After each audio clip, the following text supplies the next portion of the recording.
You step barefoot onto the polished wooden floor, cool against your skin. The scent of plum blossoms drifts through the half-opened shoji screens, delicate and teasing. Servants bowed as you passed moments ago, their eyes averted not just in reverence, but in silent recognition you are not free here. You never were. You're dressed in layers of silk that whisper when you move. Dyed in court-approved colors, chosen not by taste, but by birth rank and occasion. Everything, even your sleeves, is dictated. You blink slowly, not out of peace, but because moving too quickly might draw attention, and attention, in this palace, is dangerous currency. Tonight's episode begins with a soft truth: you live in a palace, but it is not your kingdom. The walls are thick, the gardens lush, the tapestries embroidered with scenes of distant lands. But behind the layers of luxury lies something else, something lonelier, something softer and far more suffocating. Welcome to the imperial court, where every smile must be measured, and where loneliness drips like water from gilded eaves. You were brought here young, maybe 12, maybe 13. That time's fuzzy now.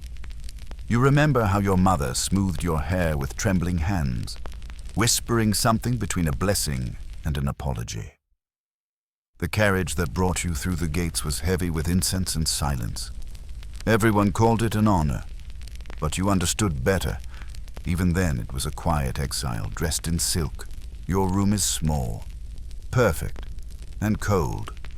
Painted screens display cranes flying across golden skies, but they do not fly for you. Behind them, there are no doors, just corridors. Corridors that lead not out, but deeper in. In this place, you don't walk with purpose. You glide, you float, you erase yourself in grace. No one tells you outright, but you learn quickly that tears are seen as weakness, laughter as vulgarity, and asking questions, especially about your family, your future, or the reason why the other girl stopped showing up at morning lessons, is impolite at best, dangerous at worst. You find your role carved out not with words, but with routines. You wake before the sun. You bow in 3 directions before speaking. You pour tea in a perfect arc. And yes, you write poems that will be sealed in scrolls and forgotten in a lacquer box somewhere. Your handwriting is praised, but never read. There's always someone watching: maidservants, elders, eunuchs with eyes like polished obsidian. You'd think with all these people, you couldn't feel lonely. But loneliness here is not the absence of people. It is the absence of being known. And the silence, it's not peaceful. It hums. It presses on your ribs. It waits behind every painted screen, listening. Sometimes, you see other women in the hallway, glimpses of colored robes, hints of scent, a flick of a sleeve, but you're not encouraged to speak, unless it's a formal gathering. Conversation must be restrained. Some of these women are your age. Some are much older. You do not know who is favored today, and who might vanish tomorrow. Historians still argue whether court women in the Heian period were genuinely isolated or simply lived in a different rhythm. One modern scholar noted, but you can answer that in your bones' rhythm or not. Isolation is real when you lie awake at night and feel your breath catching for no reason. You'd think a place this adorned might give you something to grasp onto comfort. Maybe, but no. Even comfort is curated. The bedding is exquisite, but the mattress is thin. The pillows are carved wood. The fragrance in the air is always the same. Like someone decided this was how peace should smell. You get used to it. Eventually, there is one pleasure, though small: your private journal, tucked in a slit beneath the floorboards. You write there sometimes in the dark, without ceremony, without poetry, just truths. Once, you wrote, "The palace is beautiful. It is also a trap. Sometimes I forget who I was before." You wanted someone to read it one day, but not yet. The walls are not built to keep people out. They're meant to wrap around you so gently, so elegantly, that you forget they're walls at all. And the rules, they're not shouted. They're whispered into your habits, woven into every bow, every glance, every step. It's easy to forget you have thoughts of your own. Easy to let the silence win, a curious detail. One they don't teach in official lessons women of the Tang dynasty. Centuries before, often painted poems on their walls in secret ink, visible only under moonlight.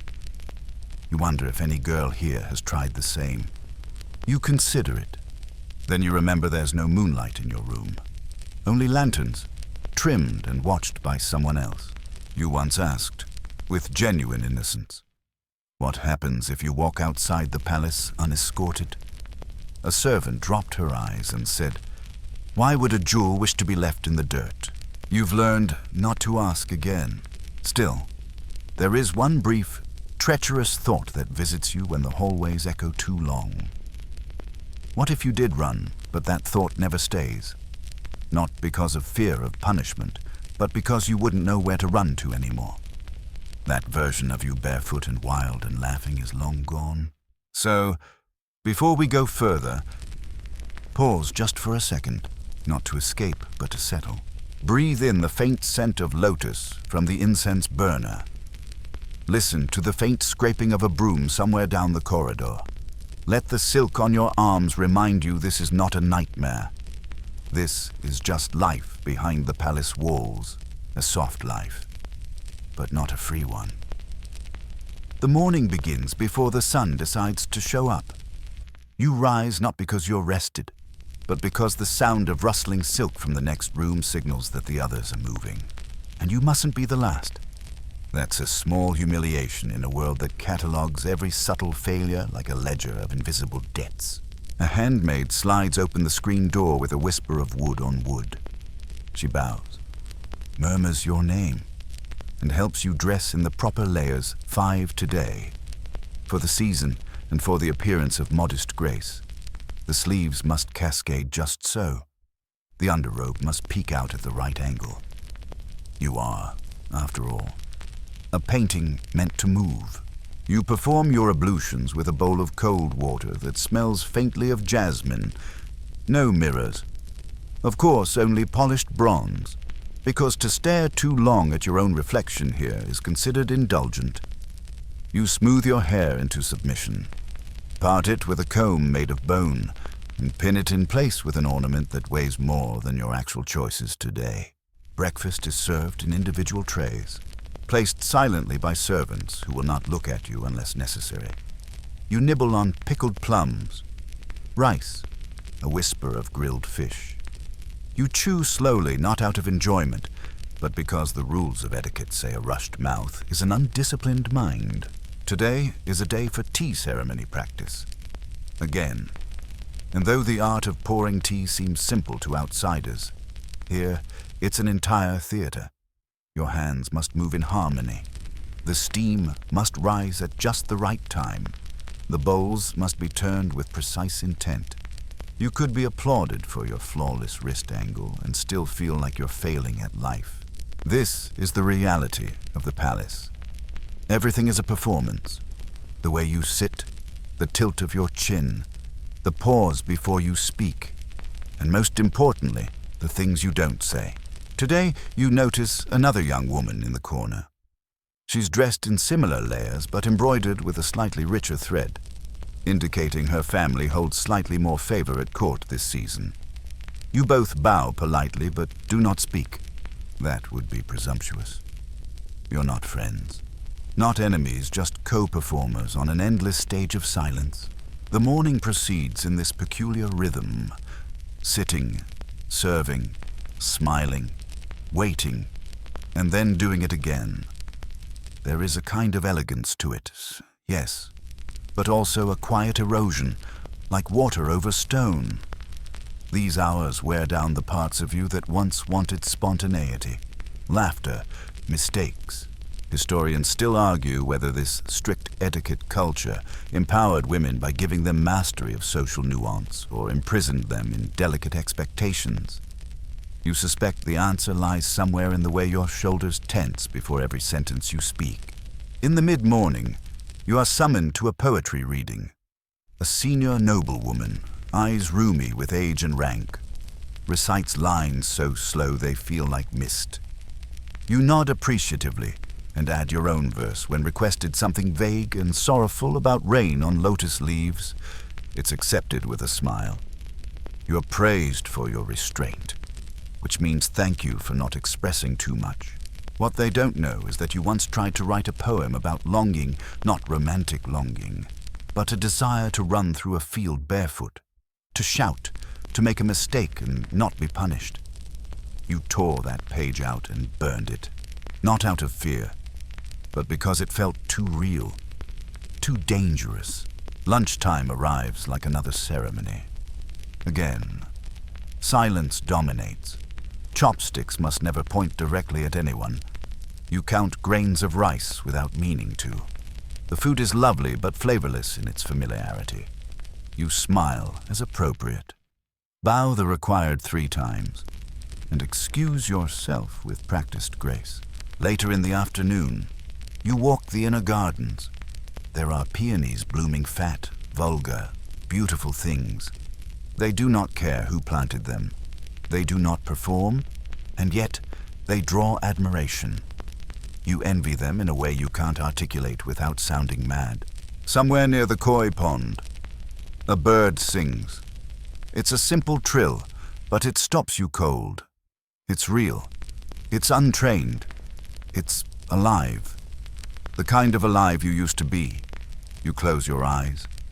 Just for a second, a passing maid coughs lightly.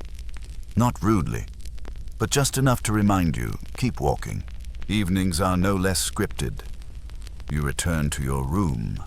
A new robe, new incense. Your hands are hennied with pale ink today. Decoration for an upcoming ceremony. It's always some ceremony. At night, you reread old poems left by women long gone. One line stands out, I smile so that I do not vanish. You understand that now.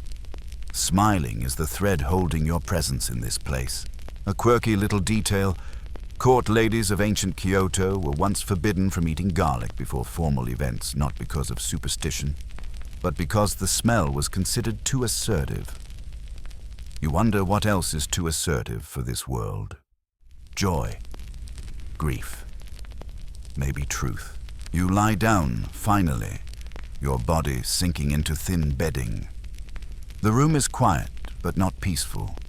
There's always the low murmur of the palace, the wind against the paper screens, distant footsteps, the occasional click of wood as a guard shifts at his post. Sleep does not come easily, but it comes not because you're tired, but because you're drained. There's a difference. Before you drift off, you imagine standing on the roof, just once, feeling wind in your hair, laughing for real, screaming, maybe. But in your dream, even then, someone tells you to lower your voice. It's a game now, this listening. You've developed ears like a fox, not for danger, but for humanity. The creak of a floorboard at midnight, the brush of silk past your door, the whisper of a name that isn't yours. These are your stories now, passed like a secret currency through the paper-thin walls of the palace. You sit in the corridor near your chambers, pretending to sketch plum blossoms. Your brush glides softly over rice paper, but your attention is elsewhere. Through the sliding screen, 2 rooms down, you can hear muffled voices. Laughter, maybe. Or is it crying? Sometimes it's hard to tell. Here, both sound like sighs. There are no secrets in a palace built of paper, only veils. Every whispered conversation is a wind gust away from exposure. You learn to speak in metaphors, in layered meanings, in tones so gentle that even betrayal sounds like poetry. One of the girls you see at lessons KO The one with the crescent birthmark behind her ear hasn't been seen in days. No one says anything directly, but there's a shift, a stiffness in the way others mention her name. You ask a servant, gently, and the answer comes in a shrug too casual to be real. Perhaps she is unwell. Unwell is a common excuse. Unwell can mean anything here. A fever, a disgrace, a quiet punishment, even death, wrapped politely in silk and silence. There's a long-standing debate among historians whether the women in royal courts had ways of passing forbidden messages to each other. Some suggest secret codes woven into embroidery, or meanings hidden in the flowers they arranged for display. You believe it. After all, when words are monitored, people learn to speak without them. Once, you received a fan from another woman during a gift exchange. Harmless on the surface. But when you opened it, you noticed something odd. The painting was of a moon rising not over water, but over a mirror. You stared at it for hours before understanding she was saying she sees you, that you are still visible, that you are not alone. The knowledge warmed you more than any fire ever could. But warmth like that is fleeting. The next day, that woman was reassigned to another wing of the palace. You never saw her again. The fan disappeared during a routine cleaning. The message, however, stayed inside you, folded and protected. You've grown skilled at pretending. You nod when appropriate. You smile on cue. But inside, you're tuned to a different frequency, one that picks up everything unsaid, a random but unforgettable fact during the Edo period. Some women would place tiny pebbles inside their sleeves as a distraction, something to fiddle with when they were forced to sit still for hours. It was a silent rebellion. You've started doing the same. Your pebble is smooth and pink, like a river stone. It lives in the inner seam of your left sleeve. No one has noticed, yet, and still, you listen, at night. It's worse. When everything is quiet, the palace becomes a breathing thing. It creaks, it sighs, it tells its own stories, some of joy, many of grief. You hear a child crying sometimes. Soft, rhythmic. It never lasts long. You've stopped wondering whose it is. It's easier that way. Once, you pressed your ear to the wall and heard a girl praying, not to a god, but to her mother, asking, begging for a letter, a visit, a memory. The next morning, she looked radiant, untouched by grief. It was a lie, and a flawless one. You admired her for it. There are days when the whispers are louder than the ceremonies. When someone is caught in a rumor too familiar a glance from a court official, too long an absence, a scrap of poetry discovered and read out loud in the wrong company. The punishment isn't always visible. That's the point. You're not supposed to see it. You're supposed to feel it. The scariest thing isn't the harsh voice of a superior. It's the smile. The soft, cold, reassuring smile that says everything is fine when clearly it is not. Still, even in this theater of caution, life finds its way in. There's a particular hallway that's always slightly warmer. No one knows why. Maybe the stone beneath it is thicker. Maybe it's just blessed. You and a few others call it the Mother Hall. When you pass through it, the silence feels less sharp. Sometimes you linger there longer than necessary, just to absorb that gentle nothingness. It's in places like this that you catch glimpses of the real women beneath the roles. A woman adjusting her hair and muttering under her breath. Another sneaking a bite of preserved plum behind a pillar. One even let out a stifled laugh once during an embroidery session. The whole room tensed, but the instructor pretended not to hear. That was a gift.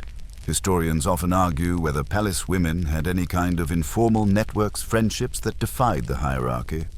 You know the answer is yes. It's not always in the form of grand confessions or rebellious acts. Sometimes it's just someone passing you a fresh needle without being asked, or placing your favorite flower in the arrangement near your room, or bowing just slightly deeper, just once. These are the stories you collect. Not the ones embroidered into scrolls or spoken at court, but the quiet ones. The ones that slip between the walls like incense smoke.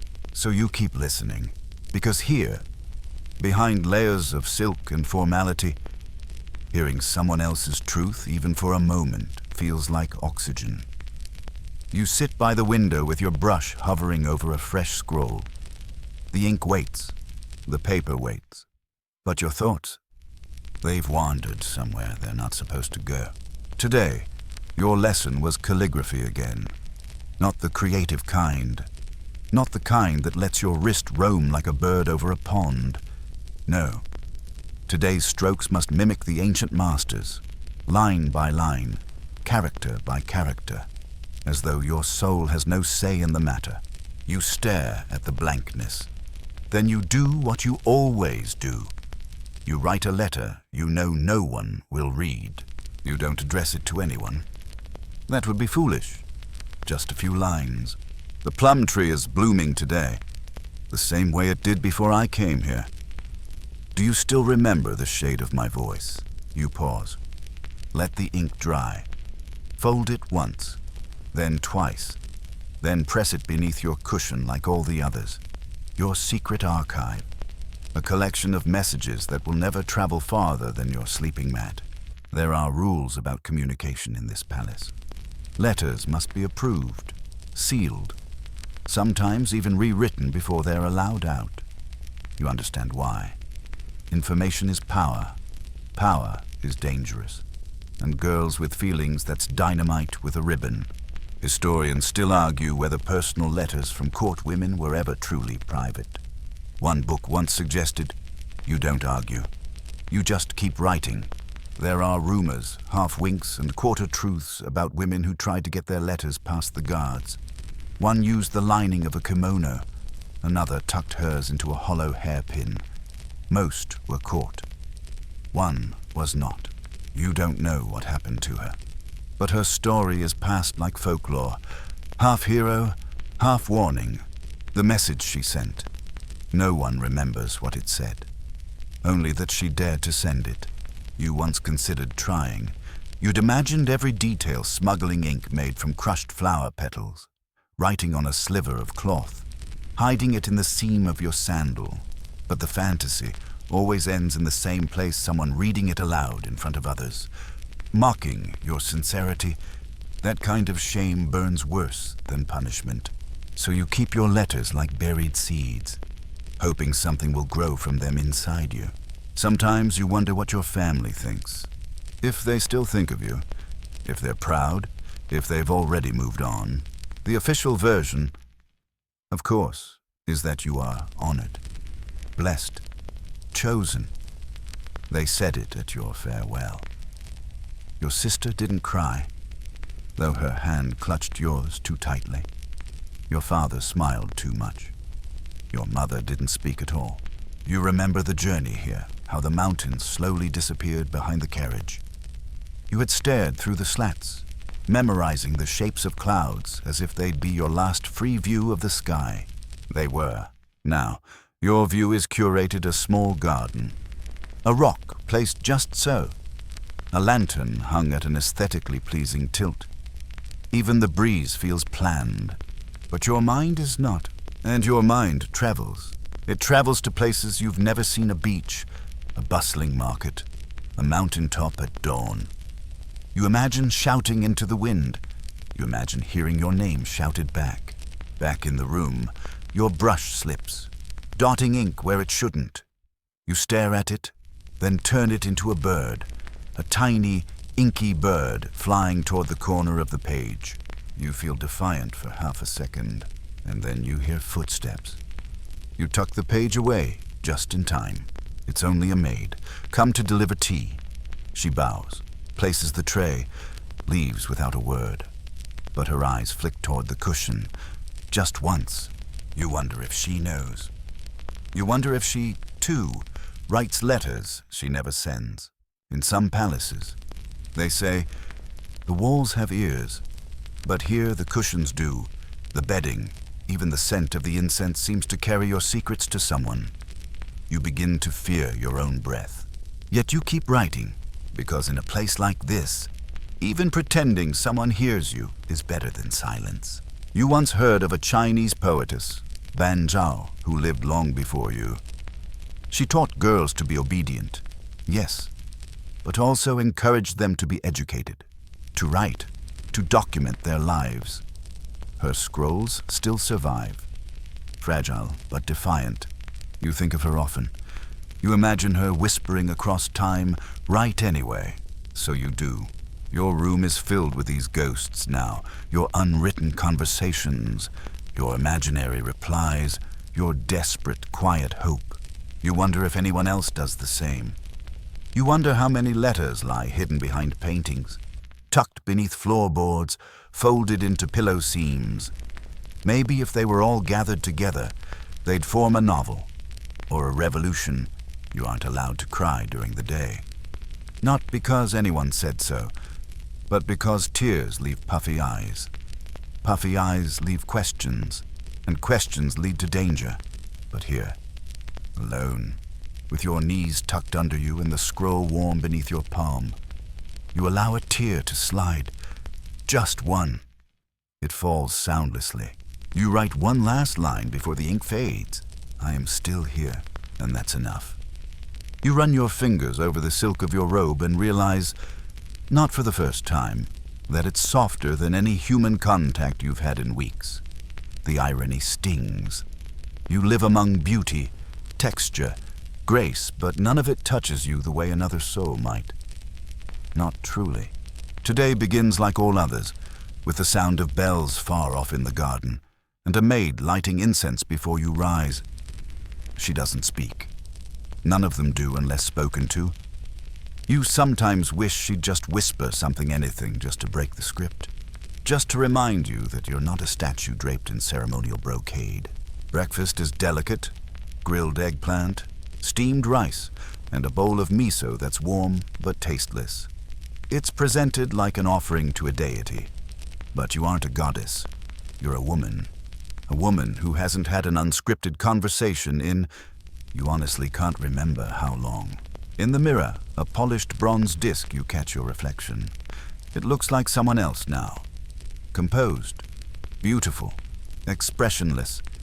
There's a mask there, shaped over time by quiet expectations.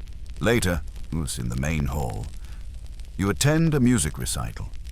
You sit cross-legged with the other women while a court musician plays the biwa. The notes are haunting, cascading like cold water over your spine. You glance sideways and see one woman with her eyes closed, lips barely parted. She looks peaceful, maybe dreaming of something that doesn't belong to this place. But no one speaks after the music ends. Just soft applause and lower bows. The silence that follows feels heavier than the song itself. You walk through the corridors, each step cushioned by tatami mats and shadow. You nod to those you pass. They nod back. These small gestures are your only tether to human interaction. The idea of reaching out, of holding someone's hand, of embracing feels almost indecent. It's strange how loneliness clings more tightly in groups. You're surrounded, always surrounded by women, by advisors, by watchers, but none of them see you. Not the real you, and you don't see them either. You're not allowed to. Once, in the garden, you brushed hands with another girl while arranging flowers. Just for a second, it was accidental. But the contact jolted through you like lightning. She looked up, startled, then quickly away. Nothing was said, but that touch haunted you for days. Not romantically, just humanly. The reminder that you have skin, nerves, a pulse. Historians still debate whether women in court were truly isolated emotionally, or whether they developed quiet systems of intimacy through shared ritual. Maybe both are true. Maybe that's the cruelest part, how the rituals meant to connect you can also wedge you further apart.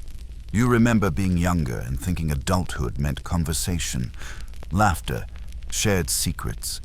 Instead, here, Womanhood has become a ceremony of restraint. The only secrets are the ones you keep even from yourself. During a writing exercise, a girl across from you suddenly drops her ink brush.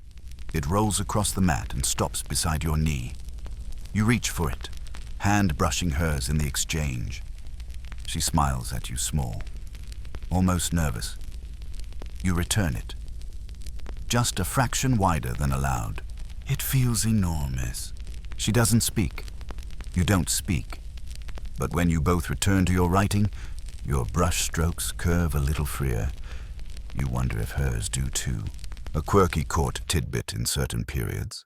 High-ranking women weren't allowed to leave their quarters without an escort carrying a folding screen to hide their face. Privacy was so sacred, even from sunlight, but loneliness that was public, shared, institutional. No one hid from that. At lunch, you sit apart as usual, trying not to let your thoughts show. But they do. You find yourself watching other women too closely, wondering what they're really thinking, wondering if any of them have names for their loneliness. You do. You've named yours after an old poem, Fuyu no Koe, the voice of winter, because that's what it feels like. Cold, quiet, always there, and always, somehow. Beautiful in its stillness, the days bleed into one another. Hours marked not by bells or meals, but by the weight of silence pressing a little harder with each passing breath. You find small rebellions where you can, wearing a comb your sister once gave you, even though it's slightly out of season, humming a melody you're not supposed to know, leaving your scroll unrolled just a bit too long so the maid might see what you've written. The smallest things become acts of resistance. At night, you sit beside your lamp and open a book of Chinese poetry you're not sure is court-approved. One verse stands out, 1,000 guests surround me, yet none know my name. You trace the character for name again and again until the paper nearly tears. You hear footsteps outside. They stop, then continue. For a second, your heart leaps. You thought maybe someone was coming in, someone to sit beside you. Say nothing, just be. But no, you're alone again. As always, you lie down and curl inward, listening for the creaks in the ceiling, the wind through the shutters, the sigh of someone else a few rooms away. Even those sounds feel closer than the women you see every day. You hold perfectly still as a maid tightens the sash of your formal robe. Her hands are quick and practiced, tugging the silk until it cinches just beneath your ribs. You don't flinch, though it restricts your breath. You're used to it by now. That's the thing about life in the palace, that every day teaches you to need less air. You're preparing for a seasonal poetry gathering, which sounds lovely, until you realize it's just another way of ranking people without anyone saying so. Who writes with elegance, who bows at the right angle, who is praised, and who is ignored. It's a pageant, and everyone knows it. But no one says the word competition. You step into the hall with the others. The floor gleams beneath your slippers, and lanterns cast soft light over the scrolls displayed like offerings. The theme today is mist and memory, chosen, of course, by someone so far above you, they might as well be a deity. You submitted your poem days ago, which means you've had exactly that long to worry whether the metaphors were too obvious or not obvious enough. You keep your eyes down, your hands folded, your mouth in its practiced half-smile. Then it begins. The first poem is read aloud by a senior attendant with a voice like drifting smoke. It's elegant, subtle, praised immediately with soft claps and even softer praise. The woman who wrote it bows so deeply she almost disappears into the tatami.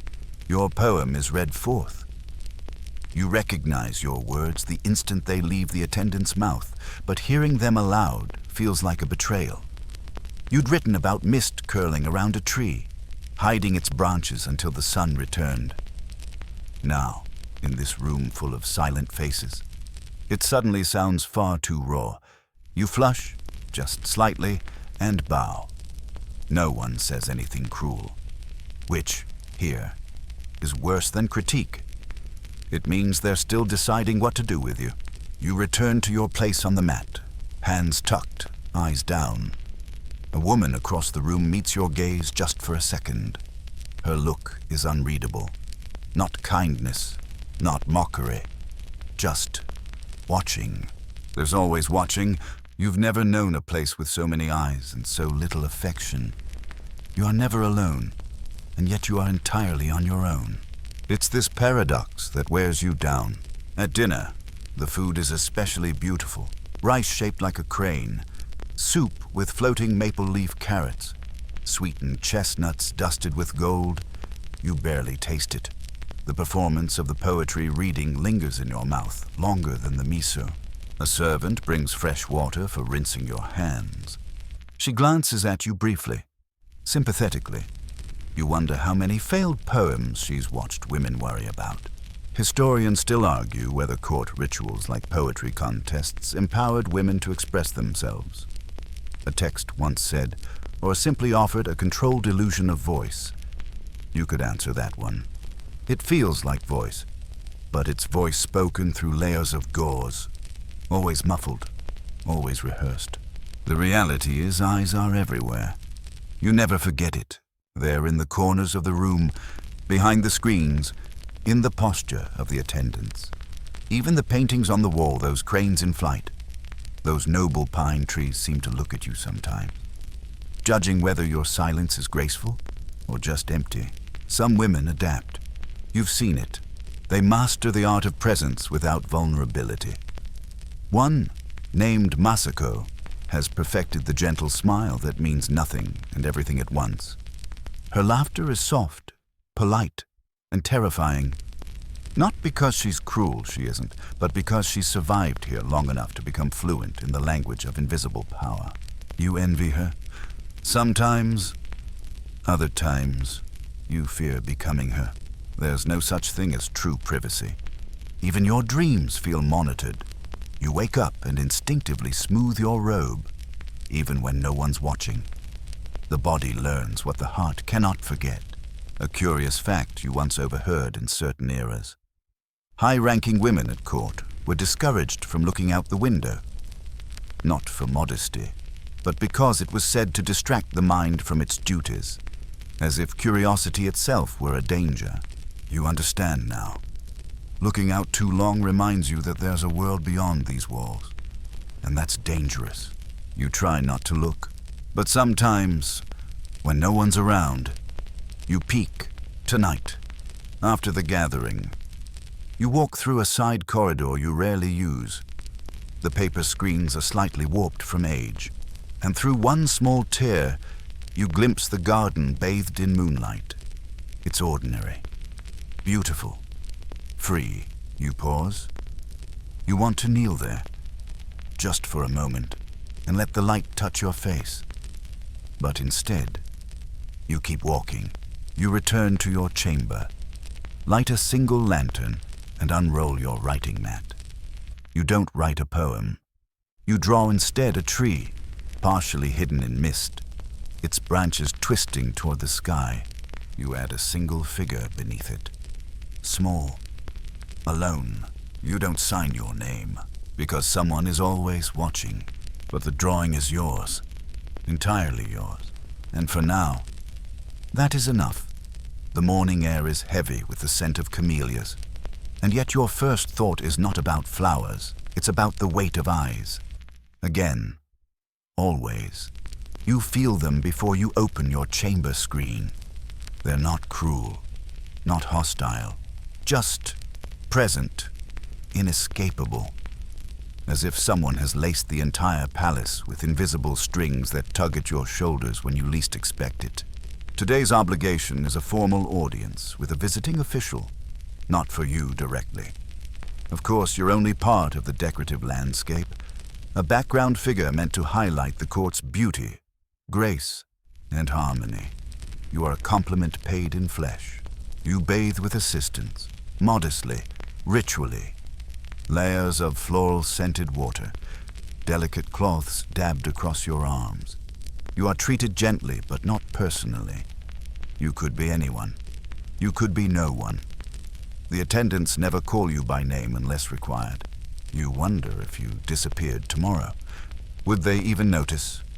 Or would another girl, just as graceful, just as quiet, slip into your place like you'd never existed? You're helped into a robe woven with seasonal patterns, plum blossoms for winter's end. The colors are subtle but significant. A single thread out of place would dishonor the household. You smile at the reflection in the bronze mirror. It doesn't smile back.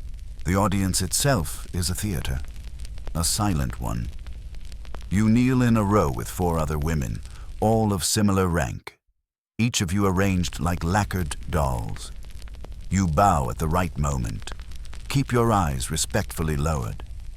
Listen to voices that do not ask for your input. The official doesn't look directly at any of you. Why would he? His compliments are general, poetic, and practiced. Like petals on still water, he says. You all smile. It's not the worst thing you've been compared to. When he leaves, the silence hangs longer than necessary. Then, almost imperceptibly, the tension breaks. The woman next to you exhales with the tiniest shake of her head. Not rebellion, not even defiance. Just a shared recognition. That was ridiculous. You don't laugh, but your eyes crinkle. And hers do too. Sometimes, the closest thing you get to friendship in this place is synchronized eye-rolling. Still, you wonder, who watches the watchers? Who writes down what you feel? Historians still argue whether women in these positions internalized the performance or found ways to privately rebel. You've seen evidence of both. There's a kind of numbness that creeps in over time. And then, suddenly, you'll catch someone humming while brushing her hair or quietly plucking petals off a forbidden flower. These are the signs of life, of something breathing under the script. Once, during a ceremonial festival, you were tasked with carrying a lantern in a nighttime procession. A girl behind you, one you'd never spoken to, tapped your shoulder in the dark and whispered, "Does it ever feel like we're just ghosts, pretending to be alive?" You'd turned to answer, but she was already gone, swallowed by the column of women behind you. Ghosts. That's the word that comes back to you now as you walk the polished halls after the official has left. You feel translucent, polished, rehearsed, like a memory someone forgot to forget. Later in the afternoon, you're sent to assist with fabric selection for an upcoming ceremony. You sit on the floor, sorting silks dyed in hues so delicate they're named after emotions: misty laughter, first regret, evening wish. You finger the bolt of faded apology and wonder who names these things. Probably someone who's never once had to wear them under scrutiny. Your supervisor, an older noble woman with kind eyes and brutal instincts, asks your opinion. You give it gently, with careful humility. She nods. You've passed the test. For now, a quirky historical note you once read in some periods of Japanese court life.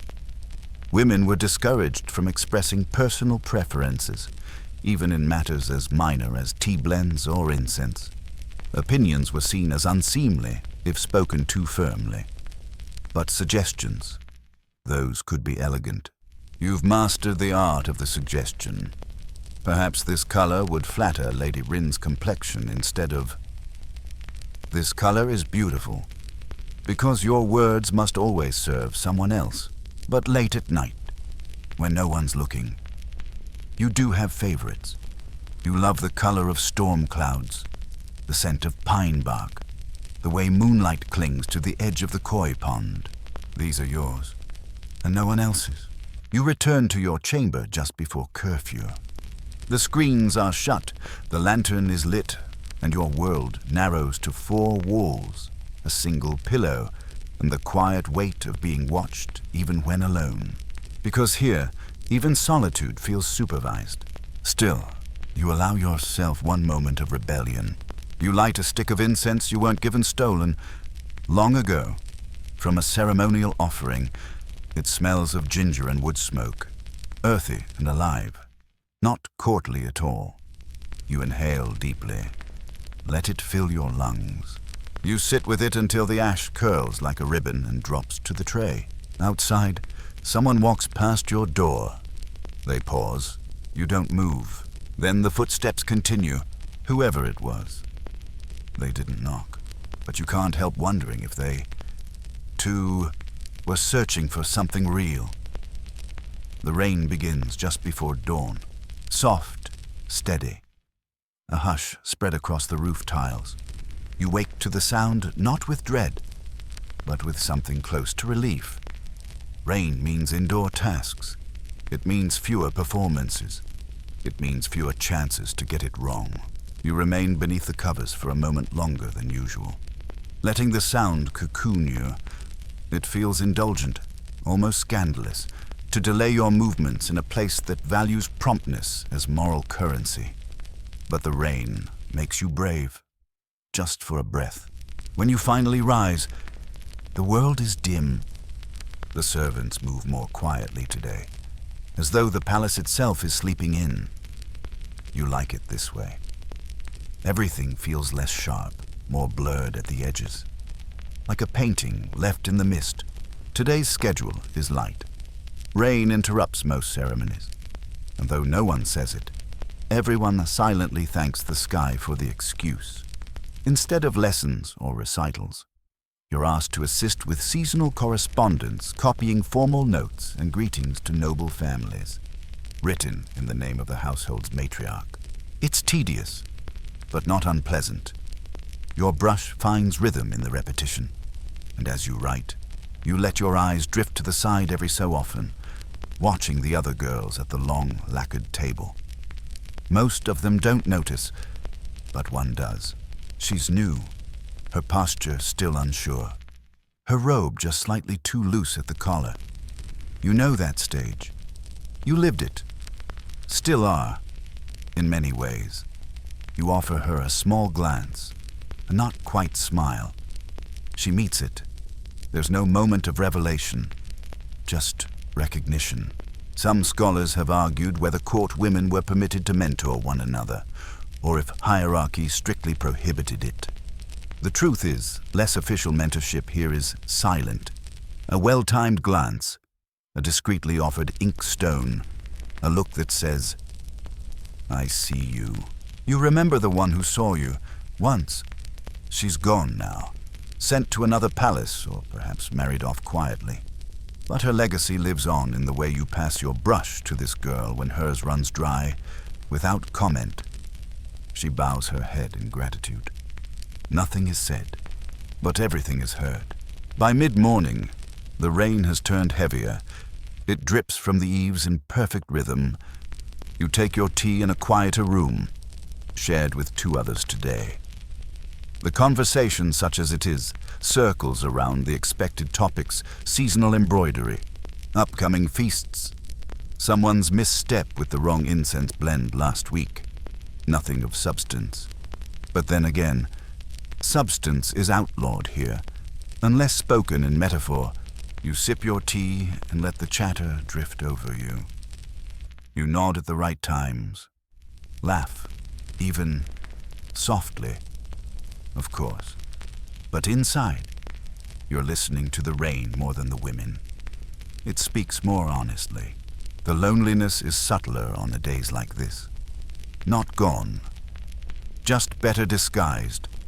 It disguises itself in the warm ceramic cup between your hands, in the weight of the robe on your shoulders, in the sound of someone else's footsteps fading down the hall. You recall an odd detail you once heard women of the Heian court believe that writing a poem on a rainy day was especially powerful, that the weather lent emotion to ink. You've tested the theory. It's true. Rain has a way of turning thoughts into poetry, even the ones you swore you wouldn't write down. Later, you slip away to the veranda behind the western garden. No one else is there. The rain falls just beyond the overhang, creating a curtain of silver. You crouch by the pillar and pull a folded page from your sleeve. Not a poem, just a thought you needed to save. There is a rhythm here, even in my ache, maybe especially there. You fold it again and tuck it into the hem of your sash. It joins the others, hidden beneath your layers, like secret bones. A wind gust breaks the rain for a moment, lifting the scent of pine and wet earth into the space around you. You breathe it in. It's the closest you'll get to outside for weeks. Behind you, footsteps. You turn. It's the new girl. She says nothing, just approaches, kneels beside you, and sits with her hands folded neatly. After a few moments, she murmurs, "It smells like the mountains today." You don't respond, not because you're ignoring her, but because it's the truest thing anyone's said all day. You sit together in silence. Sometimes silence shared is the deepest form of language. Eventually, she stands, bows, leaves. You remain. A light rain begins again, and for the first time in days, you don't feel like a ghost. The dream comes again. You're standing in the outer garden, barefoot, hair unbound, sleeves rolled above your elbows. There's laughter, real laughter yours, echoing freely through the open space as you run. No one's watching. No one's correcting your posture or reminding you that your sleeve is slipping or that joy must always be quiet. Just wind, grass, breath. And then you wake. A thin layer of sweat clings to your skin, which is ridiculous, because the room is cold. The brazier has long gone out, and your robe has twisted in your sleep. You sit up slowly, pressing your hands to your thighs, grounding yourself. It's still early. The sky is pale, undecided between night and dawn. You're not supposed to walk the halls yet, but something compels you. Maybe it's the ghost of that laughter still vibrating in your ribs. Maybe it's a quiet kind of defiance. Or maybe you're just tired of waiting for permission to breathe. You slip on a warmer layer, slide open your chamber door, and step into the hush of the corridor.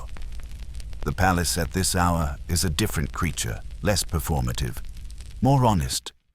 You pass closed doors, sleeping chambers, oil lamps guttering low. No one stops you. You find yourself drawn to the rear corridor, the one that borders the old library, a place you're rarely allowed to linger. But this morning, no one is there to scold you. So you enter. The air is thick with old paper, ink, and dust. A dream of knowledge pressed between rice paper pages.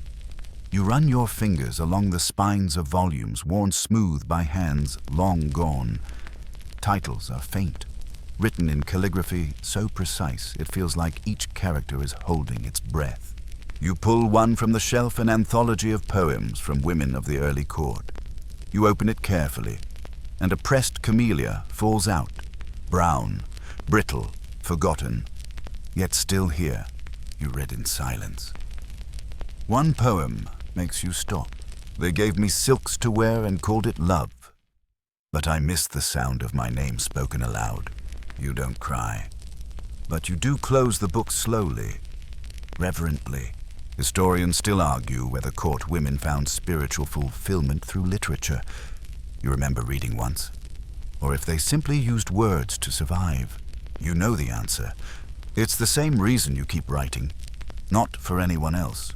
Not for glory. But because it proves, in some small way, that you're still alive. As the first light of morning spills into the library, you feel it not freedom exactly, but presence. You are here. You exist beyond roles, beyond layers of silk and rehearsed bows. It won't last. Eventually, a servant will find you, or worse, a superior will question your unsanctioned wanderings, but not yet. You return the book to its shelf, almost. Then, without fully deciding to, you tuck it beneath your robe. You're not even sure why. Maybe to read again. Maybe to hide in your bedding. maybe just to possess something that once made you feel whole. You slip back to your chamber before the bells chime, and you pretend nothing happened. That day, you go through the motions.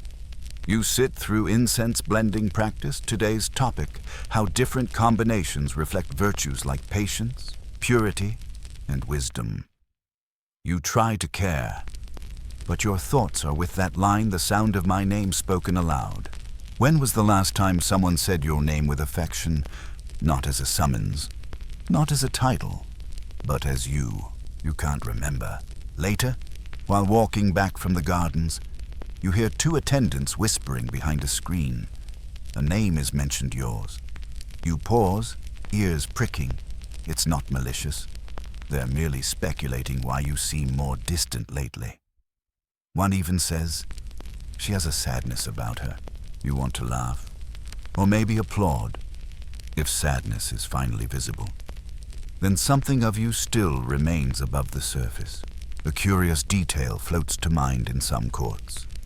Women were trained not only in arts and etiquette, but in how to not leave a presence, to glide without noise, to fade from rooms like shadows. It was called refined disappearance. You've mastered it. But today, you want to leave footprints. So that night, you do something reckless. You take the stolen book from beneath your bedding. You open to the poem again. Then, using a brush, you copy the lines onto fresh parchment in your own hand. Below it, you add just 3 words, I remember mine. You don't sign it. Instead, you leave it on the windowsill of the new girl's chamber. She'll find it, or she won't. But you'll know it existed outside of you. You return to your room with your pulse thudding in your ears. You don't sleep, not out of fear, but because for once you feel awake. By the next morning, the note is gone. You don't ask about it. You wouldn't dare. But during embroidery practice, you glance at the new girl, let's call her Now, even if you only heard her name once. Whispered during roll call, and something about her posture is different. Straighter. Not stiff like fear, but alert. Like someone who's suddenly aware she is not the only person breathing in the dark. She doesn't look at you. Of course not. That would break the spell, but when her thread snaps mid-stitch and you wordlessly offer her your own needle already threaded in crimson silk, she accepts it without hesitation. A tiny bow. A thread passed hand to hand. A silent agreement, we see each other. You've started counting the secret exchanges like prayers. They're what keep you tethered. After lunch, you're summoned to assist in the tea preparation room. Not an honor, not a punishment, just one of those tasks used to remind you that you exist for function, not flourish. You kneel beside the senior attendant, helping to fold linens, arrange lacquer trays, and polish the handles of copper kettles until your fingertips smell like metal. Everything has to be in exact balance. Too much incense and the tea loses flavor. Not enough and it lacks prestige. Even harmony here is a job description. You work in silence, but your thoughts wander. Once, during an earlier season, a senior noblewoman had passed through this very room, her sleeves brushing against the tatami with an elegance you envied. She'd pause just long enough to murmur, "The tea is nothing. It's how we sit with it that matters." At the time, you thought it was just poetic nonsense. Now you wonder if she was warning you. Because how you sit here, in this life, how you carry yourself in the performance changes whether you disappear or endure. A whisper travels through the hall that afternoon. One of the senior girls is leaving. No one knows why. The explanation offered is vague, something about a match, a family request, a health retreat. You're not told who. You don't ask. But that evening, you see Masako, the master of the graceful nothing smile, walking slowly across the garden in full formal wear. Her pace is steady, but her gaze drifts upward toward the trees, toward sky. She doesn't look back. Some of the girls watch her go from the hallway, trying not to look like they're watching. You join them, silent. Someone mutters. She was here for 6 years. Another adds, she never cried. Not once. That's considered a compliment. But you feel your chest ache, not from sadness exactly, but from the strange realization that Masako, for all her composure, was never known. Not truly. Not in the way you want to be known. Historians still argue whether noble women developed inner lives that resisted the court's outer restrictions. One academic wrote, "But you think, how can they argue about something so invisible? A thought doesn't leave footprints. A sigh isn't a document. Still, you've seen evidence of inner lives, if you know where to look. In a brushstroke that trembles just slightly. In a hairpin worn askew. In a poem that references a tree that doesn't grow anywhere near the palace. You begin noticing more, watching the cracks. The moment when a girl stares too long at the koi pond. The way another smooths her robe even when no one is looking. Little ghosts of rebellion.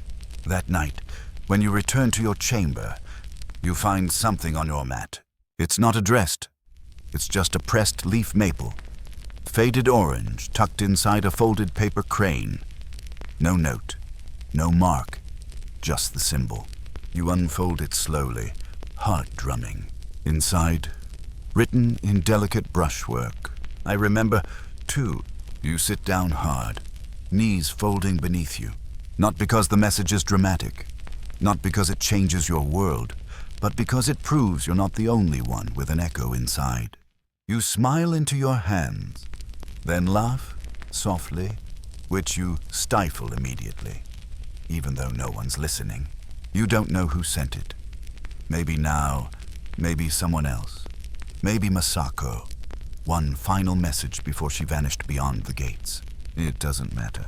What matters is that someone spoke your language. Later, you fall asleep with a paper crane beneath your pillow. You dream, again, of running through the garden barefoot. Only this time, someone's running beside you. The first snow of the season arrives just after sunrise. It falls silently thick, soft flakes layering the garden stones and blanketing the roof tiles. You watch from behind a paper screen, half entranced, half hollowed out. Snow here doesn't mean play, or even pause. It means ceremony. It means the winter viewing ritual, where you'll kneel outside for too long in thin silks pretending you don't feel the cold while composing verses on purity and impermanence.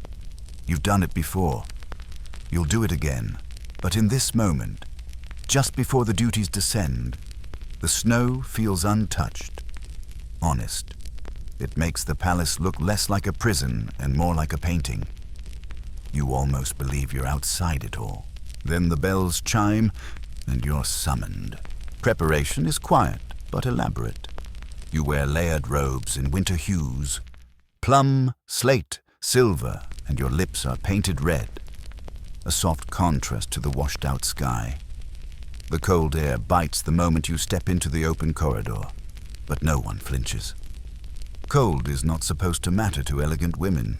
You gather with the others at the edge of the main courtyard, each of you kneeling in the snow-dusted garden like ornaments.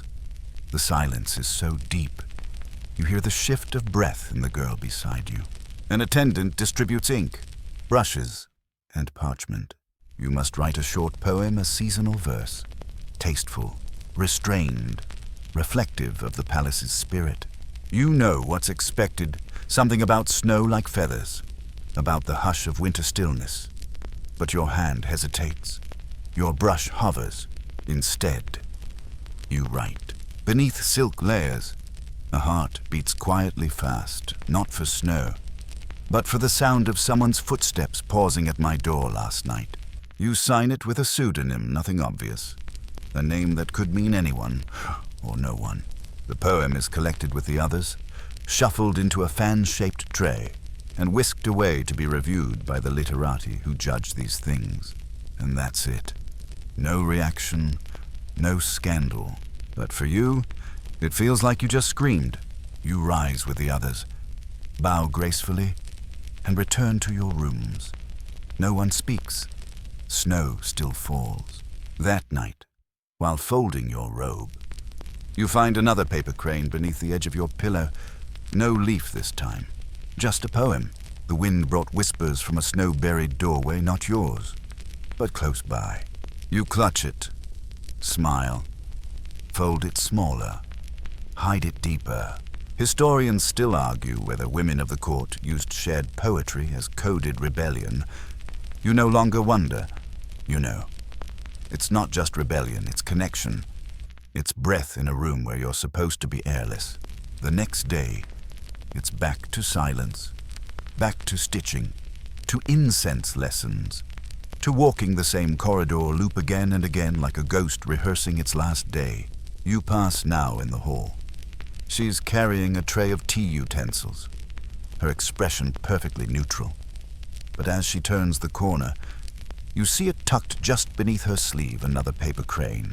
That night, you write again, but this time, you don't just write a verse. You write a full-page rambling, aching, real. You write about the fear of never being touched again, of forgetting your own voice, of wondering if, years from now, you'll even remember the taste of laughter. You don't sign it, but you fold it carefully. And instead of hiding it, you leave it outside your door. You don't know who will find it. Maybe no one. Maybe someone you haven't even noticed yet. Someone still watching from the edge of the silence. The next morning, the note is gone. You don't need a reply. It's enough to know that your voice, however small, however hidden, stepped outside the walls just for a moment and survived. Winter deepens. The snow outside no longer looks like poetry. It looks like weight. It covers everything: trees, paths, rooftops, until the world loses shape.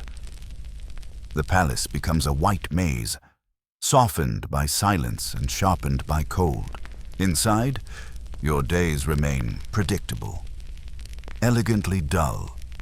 You study fragrance combinations in the morning, practice your calligraphy in the afternoon, and sometimes pretend you're choosing the stroke order for a word no one's ever spoken aloud. Freedom, maybe, or laughter, or escape.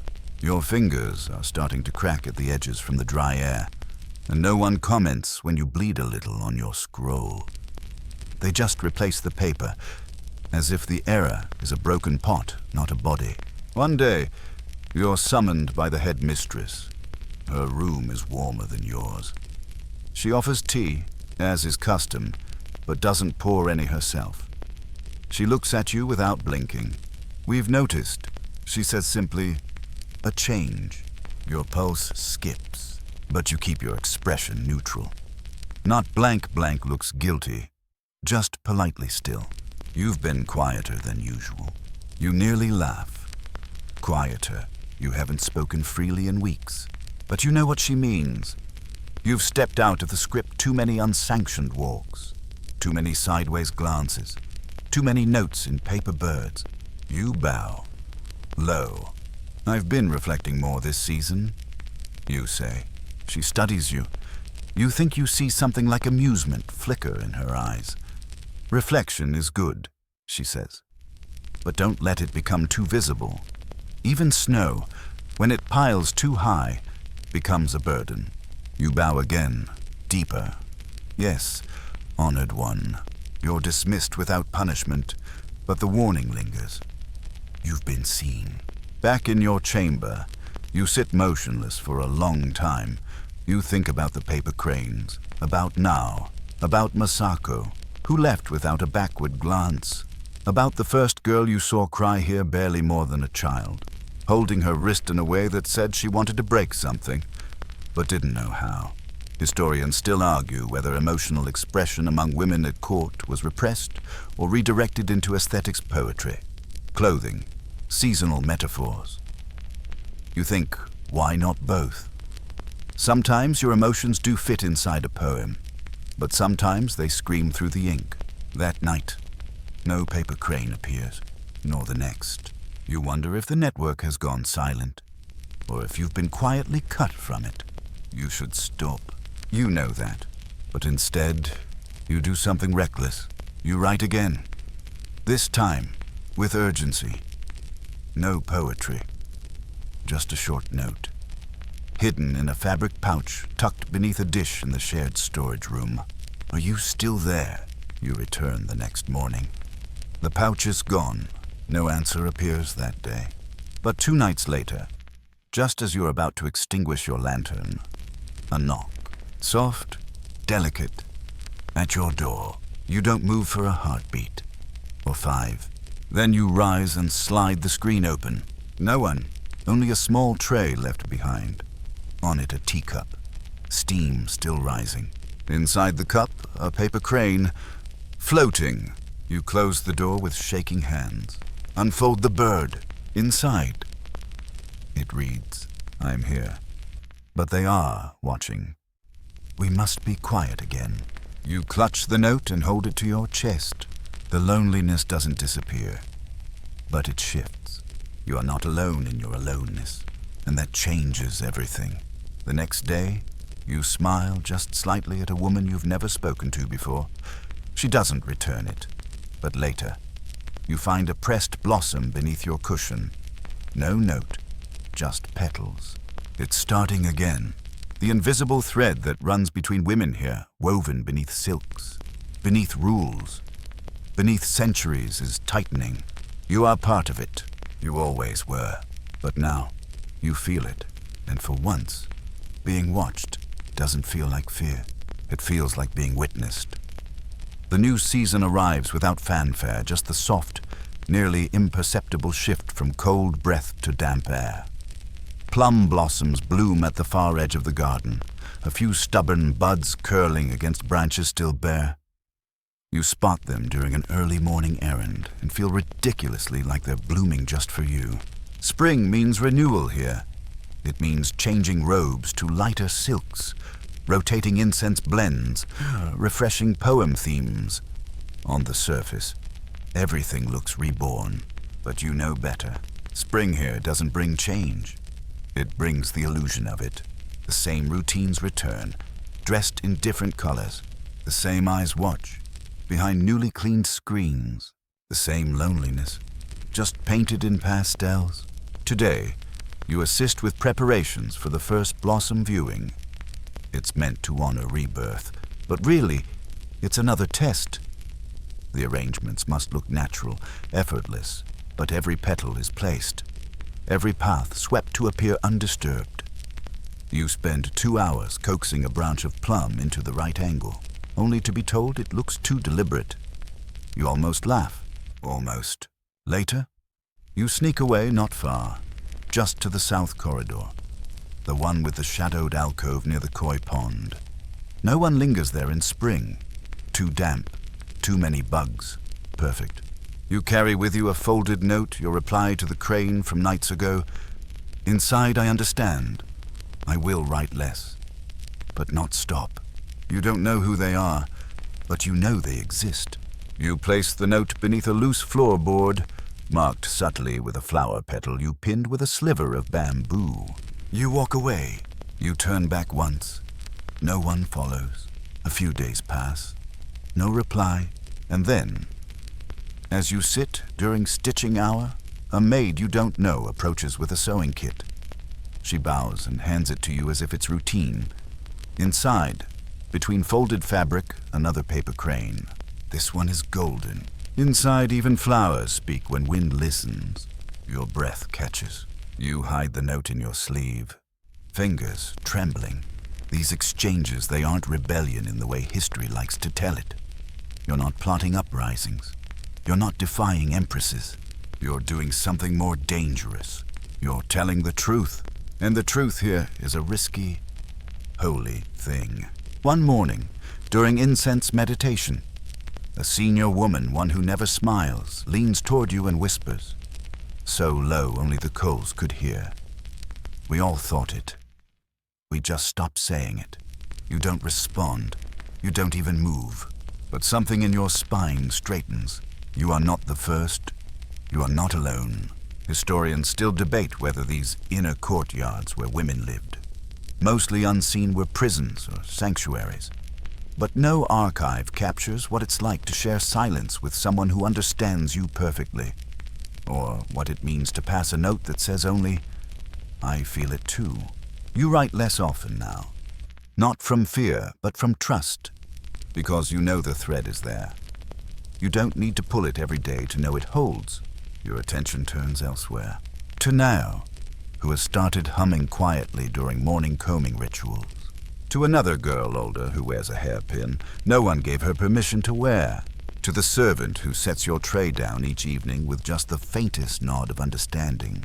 You begin to see the invisible architecture of this place, the one not built of stone and screen, but of glances and gestures and secrets too precious to name. You add to it. You begin keeping a record not public, not even fully written, just small things, phrases, snippets, impressions. One reads her sleeves were wet, but her eyes were dry. Another silence here has flavors. Today's was salt. You tuck them in your bedding, inside scrolls, behind wall hangings. One day they'll be found. Or they won't. Either way, they're real, and that makes them sacred. That night, as rain taps the wooden gutters, you light your lantern and whisper aloud the first line of the first poem you ever wrote here. Just the line, just the breath of it. It doesn't echo, but it doesn't vanish either. You've begun measuring time by footsteps, not official bells, not seasons, not rituals, but by the quiet rhythm of slippered feet along the polished floors. You know who walks fast, who walks silently, who drags her heels when she's frustrated. You know when it's safe to pause, when to hold your breath, when to disappear behind a door frame and listen. There's a particular rhythm that always makes your heart quicken. Soft steps, hesitant at first, then confident. You think it's her now, but you've never confirmed it. That's the rule. No names, no questions, only exchanges. Today, you return from helping arrange scrolls in the reading room to find something odd on your sleeping mat, a wrapped rice cake. Still warm, scented faintly with ginger. No note, no paper crane, just food and care. Your stomach lurches with something that isn't hunger. Affection here is a risky game. It's not banned, but it is policed. Too much friendliness, too many repeated glances, and someone will notice. You've seen it before, two girls separated without warning, suddenly assigned to different wings of the palace. No explanation, just gone. You eat the rice cake slowly, sitting upright, chewing carefully, as though even that could be overheard. Later, you walk through the rear gardens. The plum blossoms have begun to fall, dusting the stone paths like confetti at a celebration no one attended. You wonder if the trees know their beauty is being judged by people who never actually see them, only sketch them, paint them, praise them in the abstract. You kneel beside one of the stones and trace a fallen petal with your finger. Then you whisper into the air. Thank you. You don't know who it's for. The wind carries it away. There's a phrase you heard once from a passing court scholar. The unseen becomes eternal. He meant it about art. But it's stuck with you ever since. Here, behind these walls, so much goes unseen. Your longing, your poems, the way your eyes sting when someone brushes past you and doesn't say your name. And yet unseen doesn't mean unreal. Historians still argue whether noble women were truly isolated or simply invisible to male chroniclers. They search court records, family ledgers, shrine offerings for scraps. You want to tell them you're looking in the wrong places. The truth isn't on scrolls. It's in the warm rice cake, in the way Now adjusted your sash once without asking, so subtly that no one saw. In the shared, wordless moment when you both spotted a stray cat slipping across the courtyard and stifled laughter behind your sleeves. These are the truths that never made it to paper, but they made it into you. That night, just before curfew, you find something slid beneath your door. No crane this time, just a folded square of cloth. Inside it, a pressed flower, white and tiny, with a single word inked beneath it. Still, you don't cry, but you sit with the note in your lap for a long time, touching the cloth as though it was skin. The days stretch. A new girl arrives. Her posture is too upright, her eyes too wide. You don't speak to her, but you place a paper crane on her tray one morning at breakfast. She glances at it, then at you. She doesn't smile, but she doesn't throw it away. You've done your part. And just like that, the thread continues. You spend less time hoping someone sees you now, and more time seeing others. It feels like a kind of power, not loud, not the kind that wins battles, but the kind that survives centuries, the kind that no historian can quite explain. You still write, here and there, one line at a time, on scraps, on ribbon ends. Once, even on the sole of your slipper, just to feel the words pressed into the floor as you walked. You keep one particular line in your sleeve at all times. I was here. I breathed. It's not art. Not really. But it's true. And for you, that's enough. There's a quiet to spring evenings that feels different from any other season. Not the stark silence of winter, or the sleepy hush of autumn. This one hums, barely audible. Like something is stirring beneath the surface, something that's been waiting all year to bloom. Maybe it's the sound of hope, or maybe it's just frogs. Tonight, as the sky deepens to velvet, you sit in your chamber with the screen cracked open just enough to let in a breeze. It carries the scent of jasmine and distant charcoal, someone's brazier burning late into the evening. You've lit no lantern. The darkness is comfortable now. So is the solitude, because it isn't empty anymore. There are footsteps in the next room. Familiar ones. Now, probably. She passes without pause. Doesn't knock. Doesn't whisper. But the rhythm of her walk feels like a nod. Like a sentence half spoken. You're still here. I know. You exhale through your nose. Smile. These days, your life hasn't changed on the outside. You still wear the same robes, still kneel at the same rituals, still smile politely when called to recite verses about flowers and seasons and virtue. But you're not the same. The loneliness hasn't vanished. It just has somewhere to sit now. A place beside you, a name, a shape, and you're not afraid of it anymore. The paper cranes have stopped for now. But the thread continues in other ways. You see it in how the younger girls lean a little closer when you speak, how the older ones look at you a moment longer than needed. There's a quiet understanding that wasn't there before. You've become part of the architecture, not just a shadow on the wall, but one of the hidden beams holding everything up. Historians still argue whether palace women had power in their silence, or whether silence was the price of survival. You think it was both. You've wielded silence like a sword, like a brush, like a song no one's allowed to hum aloud. And you've survived. Tonight, you take out your favorite scrap of writing. You smooth it gently and read the line again. I was here. I breathed. Then, on the back, you add, and I was not alone. You fold it, press it into a crease in the floor. Someday, someone may find it. Someday, someone might whisper your words back to life. But even if they don't, you'll know. Because long after the rituals fade, after the robes fray, after your name vanishes from memory, the breath you took here beneath these walls, behind these doors, will still echo in the hush between footsteps. And maybe that's all you ever needed. And now, you sit still. The world has slowed. Outside, the breeze rustles softly through plum blossoms, each petal drifting without purpose, without rush. The footsteps that echoed through the halls earlier have faded into the hush of night. You pull the covers over your knees, adjust your pillow, and let the stillness settle around you like a robe of warm silk.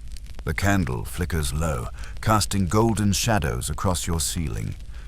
They dance like memories soft, uncertain, tender. You think of the women you met here, the ones who looked but didn't speak, The ones who passed you, gifts without words. The ones who left, whose names you remember only when the wind smells like jasmine and rain. And you think of yourself not as the girl you were when you arrived, but as the woman you became quietly, steadily, invisibly, like water wearing down stone. The loneliness never left, but you learned its rhythm. You turned it into poems, into paper cranes, into a thread pulled silently between hearts too afraid to speak aloud, but brave enough to listen. And now, in this moment, as your breath slows and your eyes grow heavy, you realize something rare and quiet. You mattered, not loudly, not publicly, but deeply, to the women who saw you, to the girl who found your note, to the silence that softened because you filled it with meaning. So, close your eyes now. Let the palace fade. Let the soft hum of night hold you. You are not alone. You never were. Not behind those doors. Not now. Not ever. End of script.